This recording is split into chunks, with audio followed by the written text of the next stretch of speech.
Hi, and welcome. You're listening to the X22 Report. My name is Dave, and this is episode 1189B, and today's date is January 27th, 2017, and the title of the episode is, The Conflict Between the Elite and Trump is like a ticking time bomb ready to go off. Let's get into the economic collapse, political and geopolitical news. Now, we know Obama, during his term, he let in millions of illegal aliens without vetting, without knowing who they really are. Were they criminals? Did they belong to the cartel? Were they terrorists? He had no clue. He just gave them working papers and sent them off, put them in a car, and put them into different cities called sanctuary cities. And what we're seeing right now is that Trump, he is ordering the Department of Homeland Security to publish lists of crimes committed by illegals in these different sanctuary cities, to find out where they are, who they are, and start to prepare records of, are these criminals? Are they helping our society? Or did we just get criminals coming in from other countries entering to this country? And this looks like it's going to be going towards his merit program of illegals. Can you contribute something to the United States? If you can't, we need to send you back. And it looks like he's trying to weed out those criminals from those people who will try to improve their lives and actually give back to the United States. So we'll have to see how this goes and see if DHS actually follows his orders, because, we're starting to see that there is some backlash in some of these agencies. And we know that Trump wants to build this wall. He campaigned about building a wall between the United States and Mexico. And he said Mexico was going to pay for it. He kept on saying it. That's all he said. And the people would not have to pay for it at all. Well, we come to find out that Mexico, they don't want to pay for it. I know he was going to try to do something with NAFTA, using the negotiation, trying to force Mexico into payment with these renegotiations of trade. But it looks like Mexico's saying, we don't really care. We're not paying for it whatsoever. So now Trump is proposing a 20% border tax to pay for the wall. Now, it sounds good, but we have to remember there's a lot of U.S. companies in Mexico, and all those products that come from that area to here, it's going to cost a lot more money. So this really looks like a hidden tax on the people, and it looks like the people are going to end up paying for it. Because the 20% border tax, the companies, they're not going to be paying for that. It's the people, because the cost of the products are going to be much, much higher. So what we're seeing right now is that this wall really shouldn't be built at this time. Again, I said it yesterday, I said it the day before. What he needs to do is, when these individuals come over illegally, send them back. Hire more border agents. Put up surveillance. It's a lot cheaper than building a physical wall. And it can be done very easily. We have the technology of drones that can stay up in the air for quite a bit, run on solar power. And it is possible to have surveillance in these areas. It's a lot cheaper too. But if we just do the opposite of what Obama did, we wouldn't have 2.9 million illegals in the country. It's that simple. And we see that Trump right now, he's making good on his campaign pledge to block federal funding to states and cities where local law enforcement refuse to report undocumented immigrants. Now remember, under Obama, they didn't have to report any of this. Now under Trump, he wants them to report. If they do not, they're not going to get the federal funds to their cities. And we're already seeing that Miami-Dade County is saying that they are going to terminate sanctuary status. And there are a lot of cities that do get quite a bit of federal funds. New York, Chicago, Los Angeles, Philadelphia. And we'll have to see how they react. Now we see the media, the corporate media is out there, and they are pushing the idea that Trump told the USDA to shut up. He was placing a gag order on the federal scientists. And it turns out that this whole thing is completely fake, because Trump, his administration, is saying that this didn't happen. They're saying the Trump administration had nothing to do with the memo to the USDA, Agricultural Research Services. ARS officials released a short memo in advance of the USDA-wide memo, with the same provision included in a January 2009 memo from Tom Vilsack after he was confirmed as Agricultural Secretary under President Obama. Now, ARS Chief of Staff Sharon Drum, however, used the wrong phrase to describe standard operating practices at USDA, said ARS Communications Chief Christopher Bentley. Drum wrote that ARS will not release any public-facing documents. Well, this got the ARS personnel worried, so they leaked the memo to the media. BuzzFeed reported that the USDA banned scientists and other employees in its main research division from publicly sharing everything from the summaries of scientific papers to USDA-branded tweets. And this is how this all got out of hand. And this did not come from the Trump administration. Now, chief strategist of the U.S. President Trump, Steve Bannon, who used to work for Breitbart, slammed mainstream media, commenting on their coverage of Donald Trump's campaign. According to Bannon, mainstream media are disconnected from everyday Americans, which is completely obvious because we can see they got the entire election completely wrong, and we can see that they're losing ratings every single day. And he's saying, quote, "The media here is the opposition party. They don't understand this country. They still do not understand why Donald Trump is the president of the United States," he said. "The media should be embarrassed and humiliated and keep its mouth shut and just listen for a while." And he added that he wants the newspaper to quote this. He said the elite media got it wrong, 100% dead wrong, commenting on the media's coverage of the election, calling it a humiliating defeat that they will never wash away, that will always be there. So we can see right now, he's saying that the opposition media, the elite media, they lost touch completely of what the people want. Not really surprising, because they don't care what the people really want. They're pushing their agenda, and it has nothing to do with the people. So what we're seeing right now is that Chief Strategist Bannon is saying that he's going after the corporate media. He's going to set them straight. He says the media has zero integrity, zero intelligence, and no hard work. Because look at what they're putting out. Fake news over and over and over. Now, a grad student exposed a massive network of over 350,000 fake Twitter accounts, which allowed whoever was controlling these accounts to boost interest in trending topics. They were able to move the narrative in any direction they wanted. And most of it was happening here in the United States.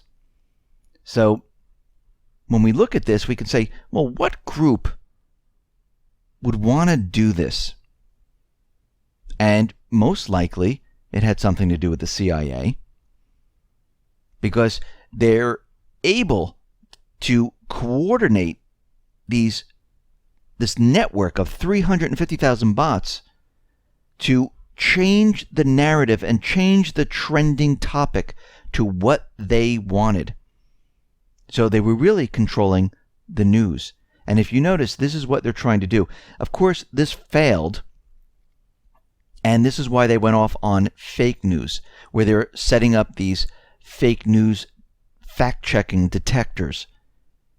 And they're continually trying anything they possibly can to change the narrative of the story. They don't want people to hear the truth. And there's a lot of truth coming out. And a lot of people can't handle it. In the beginning, They say it's not the truth. In the beginning, they say it can't be. They completely reject the truth. We went over this in another report, how it has to happen. And then finally, they accept it. But right now, they're in the rejection phase, and they don't want to hear anything else. We see Robert Kennedy. He exposed the CDC as a cesspool of corruption. And he found out many interesting things that has to do with the CDC.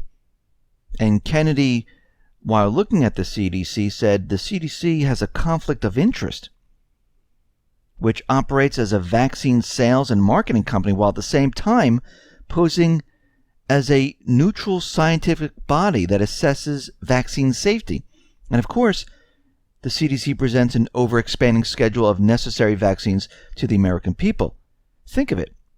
The CDC has the power, backed by the federal and state governments, supported by the fake news media, to buy and sell vaccines while deciding how many vaccines the population should submit to.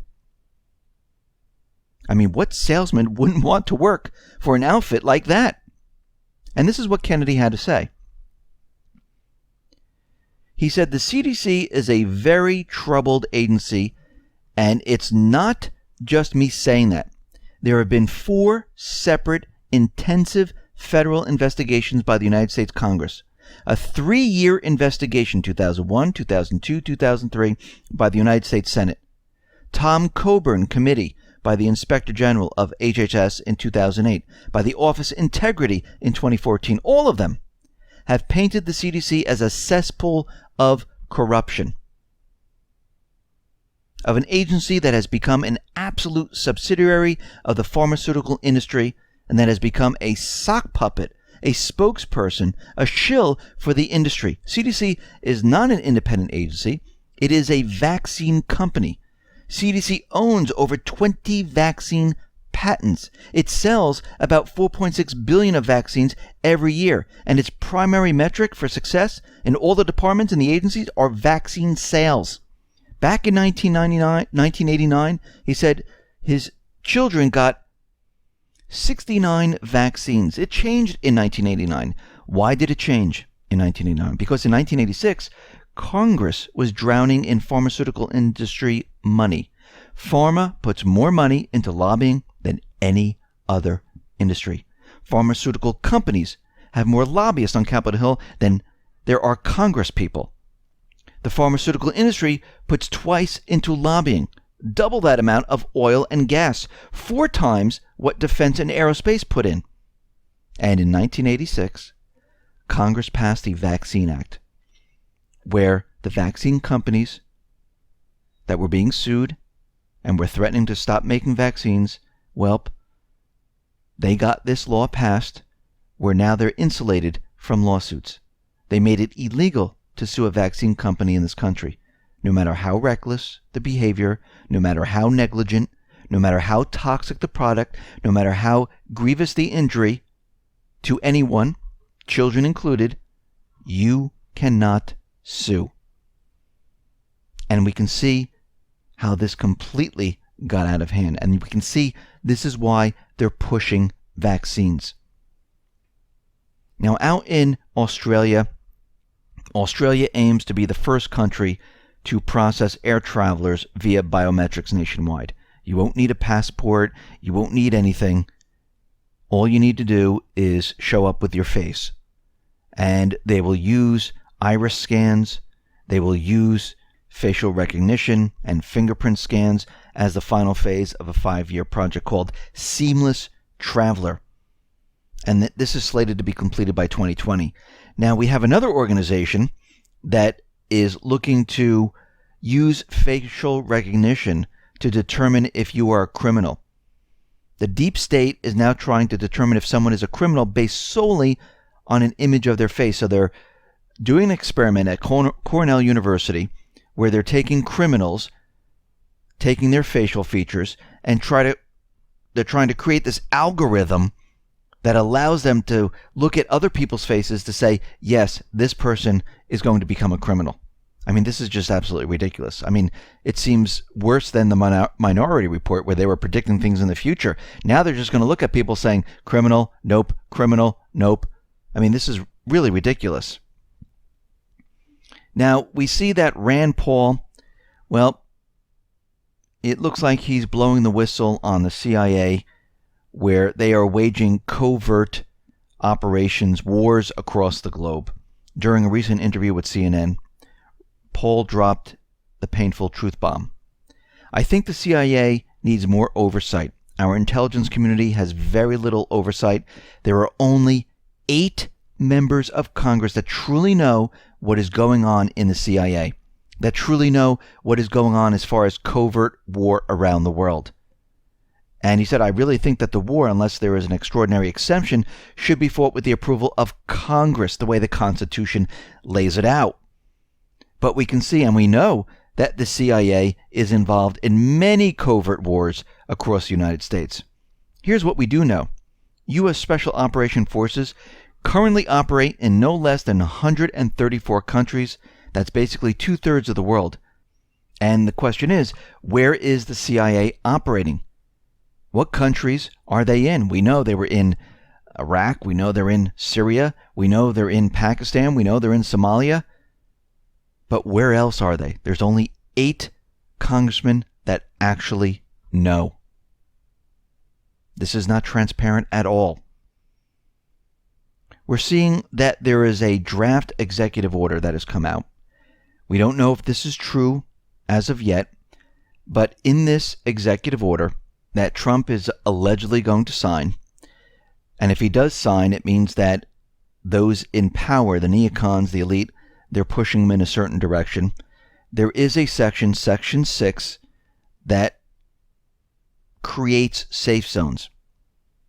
And it says establishment of safe zones to protect vulnerable Syrian population. Pursuant to the cessation of refugee processing for Syrian nationals, the Secretary of State, in conjunction with the Secretary of Defense, is directed within 90 days of the date of this order to produce a plan to provide safe areas in Syria and in the surrounding region in which Syrian nationals displaced from their homeland can await firm settlement. So what we're seeing right now is this is what the elite always wanted. This is coming from the Brookings Institute, where they laid out the plan on how to capture Syria and how to create these no-fly zone safe zones. The question is, if this is signed, how is the U.S. going to establish a safe zone? Because this would mean a no-fly zone. And remember, terrorists, they don't have planes. So why do you need a no-fly zone? It makes no sense. Actually, Joint Chiefs Staff Marine General Joseph Dunford said a no-fly zone in Syria would likely lead to a war with Russia. He's absolutely right. And remember, Syria has not invited the United States into the country. The United States invaded Syria. Syria does not want the U.S. in there whatsoever. They want them out. Because they know they've been supporting the paid mercenaries, the Islamic State, Al-Qaeda, Al-Sham, no such thing as moderate rebels. And actually, Tulsi Gabbard, who came back, said, yeah, I couldn't even find moderate rebels. It's all terrorist groups that the United States supports. And what we're seeing right now is that if this does happen, this could lead to war, because this is exactly what the elite want. Now, I'm hoping that he doesn't sign this, because this would be a complete disaster. Now, in Syria, we see that Russia is proposing a new constitution. It was revealed, and what they're saying is that this new proposal means that Syria is going to be a democratic, secular, decentralized, and civic state. And what they're going to do is as follows. The name of the country itself would no longer be the Arab Syrian Republic, but merely the Syrian Republic. This would go some way towards appeasing the Kurds and might be appreciated by the Turkmen. President is democratically elected for a maximum of 2 7-year terms. In other words, the rebels would have to wait a bit for Assad to be gone. They're also going to separate Syria, and not really separate it, but give a portion of Syria to the Kurds, which would still be part of Syria, but they could act independently on their own in that area. And we can see right now that this really doesn't differ from the 2012 constitution that is currently in force right now. And we see right now this is being put out there. The Syrian government has not accepted it yet, and Russia is not going to force it upon them. We see that Trump and Putin, well, they're going to be talking over the weekend on Saturday, and I'm hoping at this point that Putin kind of lays it out for him what is really happening here with the Islamic State, with Al-Qaeda, that it was different agencies, different neocon, elite, deep state, shadow government individuals that were arming, protecting these paid mercenaries. And hopefully he gets a clearer picture of what's really going on here. Now, Gorbachev was out there, and he said it looks as if the world is preparing for war. He says there's more troops, tanks, armored personnel carriers being brought into Europe. NATO and Russian forces and weapons that are used to be deployed at a distance are now placed closer to each other as if to shoot point blank. Now, we've been tracking this for quite a while. We know that this was happening for many, many years before this, but people are now seeing this, and I see it all over social media. Trump is preparing for war. Look what Gorbachev is saying. No. The elite, the neocons, have been preparing for war all this time. This is why we've been seeing the movement of troops and assets to Eastern Europe, to the South China Sea, to the Middle East, to Africa. Because if you really look at it, Russia is not deploying their troops. China is not deploying their troops anywhere. It is all NATO and the United States, because they've been trying to provoke Russia into a war. And this is why we've been tracking all of this. This is why we can go back in time to look as what had happened. So we can say, no, this is not true. This has been going on for many years, a little bit at a time. And this is how these individuals work. The shadow government, the deep state, they do a little bit at a time so no one notices, a little bit at a time so no one notices. And once they have most of the forces there, they start provoking the country over and over and over, which then says, oh my God, look what just Russia did. Look what China did. Now we need to bring in a lot more troops. And they make the case, and I made the case of students walking down the hall where the student passes another student, pokes him one day. Next day they pass, they poke again. Next day, the same bully pokes that student. And then one day, the student says, this time I'm going to hit him before he pokes me, hits him. And all the teachers see is that one student hit that student that was poking him over many months. And they say, why did you just come out and lash out at him? What happened here? He did nothing to you. This is what the United States has been doing all these years.